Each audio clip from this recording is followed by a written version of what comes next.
বাংলাদেশে ফ্যাসিস্ট হাসিনা ও আওয়ামী লীগের বিদায়ে সবচেয়ে বড় ভূমিকা রেখেছে বিএনপি।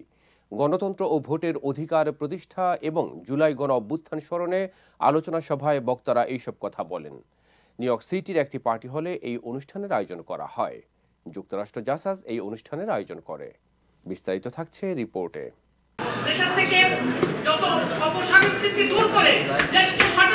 বাংলাদেশের প্রতিটি গণ আন্দোলনে গুরুত্বপূর্ণ ভূমিকা রেখেছে বিএনপি। গণতন্ত্র প্রতিষ্ঠায় এবং সুরক্ষায় বিএনপির ভূমিকা ছিল অনস্বীকার্য। জুলাই গণ অভ্যুত্থান স্মরণে আলোচনা সভায় এমনটাই বললেন বিএনপি নেতৃবৃন্দ। অনুষ্ঠানে প্রধান অতিথি ছিলেন সাবেক সংসদ সদস্য এবং বিএনপির সহ স্থানীয় সরকার বিষয়ক সম্পাদক শাম্মী আক্তার।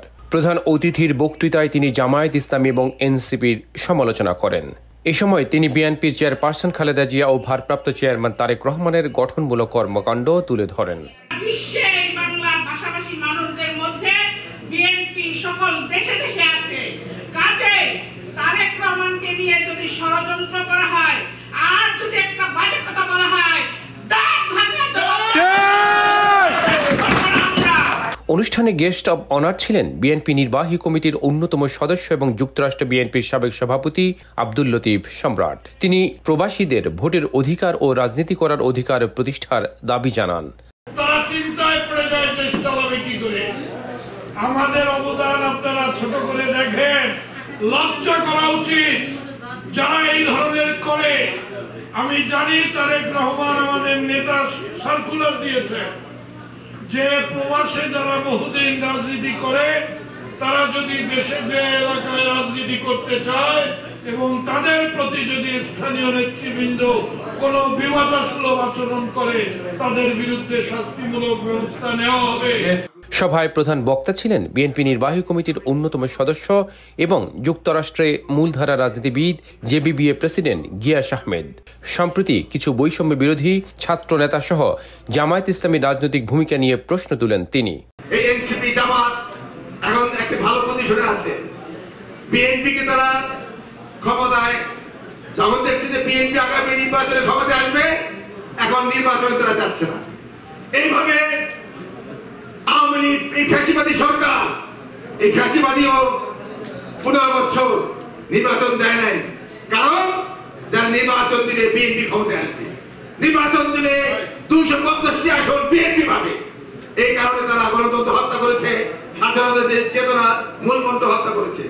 আজকেও বাংলাদেশে দেখছে যে আগামী নির্বাচন হলে, যে কোনো সময় নির্বাচন হলে বিএনপি ক্ষমতায় আসবে। শুধু ক্ষমতায় নয়, 300 আসনের মধ্যে 250টি পাওয়ার অধিকার রাখে এবং জনতা আমাদের কোটি কোটি মানুষ।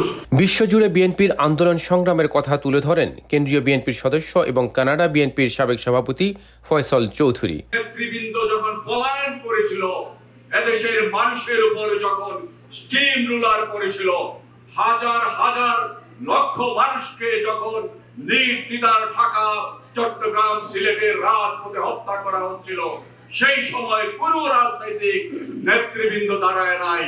আমাদের নেতা শহীদ রাষ্ট্রপতি জিয়াউর রহমানের সেই ঘোষণা, I declare the independence of Bangladesh. আলোচনা সভায় সঞ্চালনা করেন যুক্তরাষ্ট্র জাসাসের সদস্য সচিব জাহাঙ্গীর সোহরাওয়ার্দী। আজকে 2400 নেতাকর্মী জুলাই আগস্টে নিহত হয়েছেন, তার মধ্যে 450 আমাদের ছাত্র দলের কর্মী। আজকে এই রক্তের বদলার উপরে দাঁড়িয়ে আপনারা রাজনীতি করছেন আর আমাদেরকে দোষারোপ করছেন।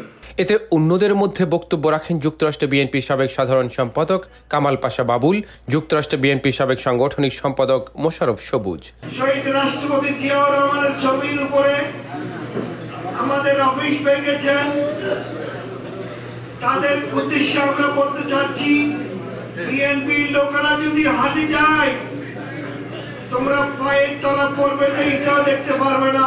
চিফ গেস্ট অব অনার এবং যিনি প্রধান বক্তা, পাশাপাশি যিনি এই অনুষ্ঠানের জন্য শুধু কানাডা থেকে আসছে, আমাদের আরেক শ্রদ্ধেয় বড় ভাই ফয়সাল ভাই, তো শয়তান চৌধুরী ভাইকে আমি দিলাম। জুলাই গণ অভ্যুত্থান নিয়ে বক্তব্য দিয়েছেন যুবদলের সাবেক আন্তর্জাতিক সম্পাদক আব্দুল বাতেন, বিএনপি নেতা ইমরান শাহ রনো, জাসাস নেতা জাবেদ উদ্দিন সহ অন্যরা। নির্বাচন ঘোষণা দেওয়ার দাবি জানাচ্ছি। পাশাপাশি 1991 সালে একটি সুষ্ঠু ও নিরপেক্ষ নির্বাচনের মাধ্যমে বাংলাদেশে গণতান্ত্রিক পরিবেশ সৃষ্টি হয়েছিল। সেই গণতান্ত্রিক পরিবেশ নষ্ট করে দিয়েছিল একটি ফ্যাসিস্ট সরকার। বাংলাদেশ জাতীয়তাবাদী দলের প্রতিষ্ঠাতা শহীদ রাষ্ট্রপতি জিয়াউর রহমানের প্রতি তার সাথে আমি স্মরণ করছি 71-এর মুক্তিযুদ্ধে যারা আমাদের দেশকে স্বাধীন করার জন্য প্রাণ দিয়েছেন সেই বীর সন্তানদেরকে। তারই সাথে আমরা স্মরণ করছি শব্দ আজকে এই ঠিক 1 বছর আগে আমাদের এই 24-এর গণ আন্দোলনের যারা যে ছাত্র জনতা তাদের এই যুক্তরাষ্ট্র যাতায়াত কর্তৃক আয়োজিত অনুষ্ঠানে সবাইকে আহ্বান জানাচ্ছি, বাংলাদেশে আমাদের দলকে নিয়ে, আমাদের নেতাকে নিয়ে, আমাদের নেত্রীকে নিয়ে যেভাবে কঠোর কথাবার্তা এবং বিশেষ করে বর্তমানে আমরা এই বাংলাদেশের সরকারের পক্ষে বিএনপি দল আমরা অনেক বছর ছিলাম, আপনারা জানেন জন্মলগ্ন থেকে, কিন্তু অন্যান্য দলগুলা প্রায় 20 বছর আমাদের এগেইনস্টে ছিল। অনেক চেষ্টা করার পরে প্রচুর 2000 মানুষের প্রাণ বিনিময়ে এবং 30,000 মানুষের অসুস্থতার মাধ্যমে এই দেশ আবার স্বাধীন হয়েছে।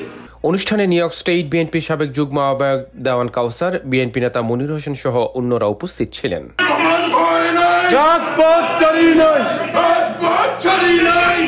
সৌরভ ইমাম, IBTV, নিউ ইয়র্ক। বাংলাদেশের মানুষ বিএনপিকে ভালোবাসে। বাংলাদেশে 100%-এর মধ্যে 51%-এর উপরে নারী সমাজ আছে। সেই নারী সমাজ দেশনেত্রী বেগম খালেদা জিয়াকে ভালোবাসে।